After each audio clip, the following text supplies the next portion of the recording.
Hello guys, റബ world എന്ന YouTube ചാനലിലേക്ക് എല്ലാവർക്കും സ്വാഗതം. ഞാനിന്ന് നെയ്യപ്പത്തിൻ്റെ റെസിപ്പിയുമായിട്ടാണ് വന്നിട്ടുള്ളത്. അപ്പോൾ എളുപ്പത്തിലൊരു നെയ്യപ്പം തയ്യാറാക്കുന്നത് എങ്ങനെയാണെന്ന് നോക്കാം. ഞാനിവിടെ 4 മണിക്കൂർ കുതിർത്തി വെച്ച പച്ചരി ഒരു മിക്സിയുടെ ജാറിലോട്ടിട്ട് കൊടുക്കുന്നുണ്ട്. അതിലോട്ട് തന്നെ ഏലക്കായ, ജീരകം ഇട്ടിട്ട് വെള്ളം ഒഴിക്കാതെ അരച്ചെടുക്കുന്നുണ്ട്. അരച്ചെടുത്ത അരി ഒരു പാത്രത്തിലേക്ക് ഒഴിച്ച് കൊടുത്ത് അതിലോട്ട് ഇളം ചൂട് ഉള്ള ശർക്കരപ്പാനി ഒഴിച്ച് കൊടുക്കുന്നുണ്ട്. എന്നിട്ട് നന്നായിട്ട് മിക്സ് ചെയ്യുക.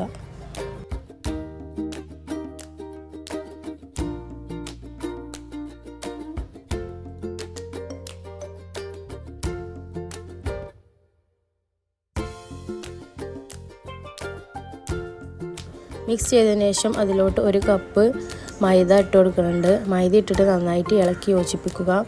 എന്നിട്ട് അത് അടച്ച് വെച്ച് ഒരു 6 മണിക്കൂർ റെസ്റ്റ് ചെയ്യാൻ വെക്കുക. 6 മണിക്കൂർ കഴിഞ്ഞതിന് ശേഷം അതിലോട്ട് തേങ്ങാക്കൊത്ത് നെയ്യിലൊന്ന് മൂപ്പിച്ചിട്ട് കൊടുക്കുന്നുണ്ട്. എന്നിട്ട് നന്നായി ഇളക്കി യോജിപ്പിച്ചതിന് ശേഷം അതിലോട്ട് ജീരകവും എള്ളും ഇട്ട് കൊടുക്കുന്നുണ്ട്.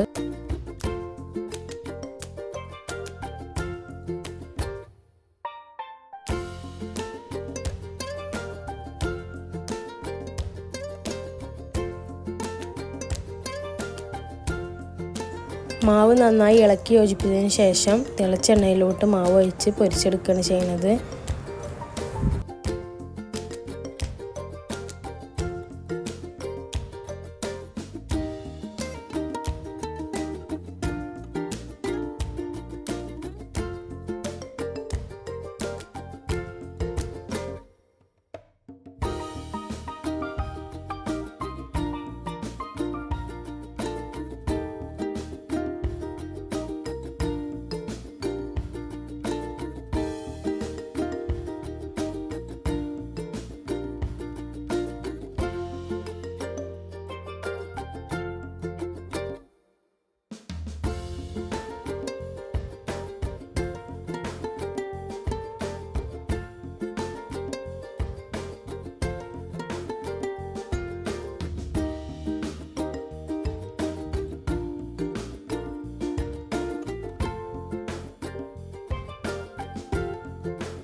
അപ്പോൾ നെയ്യപ്പം റെഡി ആയിട്ടുണ്ട്. സിമ്പിൾ റെസിപ്പിയാണ്, എല്ലാവരും ട്രൈ ചെയ്ത് നോക്കണം. വീഡിയോ ഇഷ്ടമായാൽ ലൈക്ക് ചെയ്യുക, ഷെയർ ചെയ്യുക, സബ്സ്ക്രൈബ് ചെയ്യുക.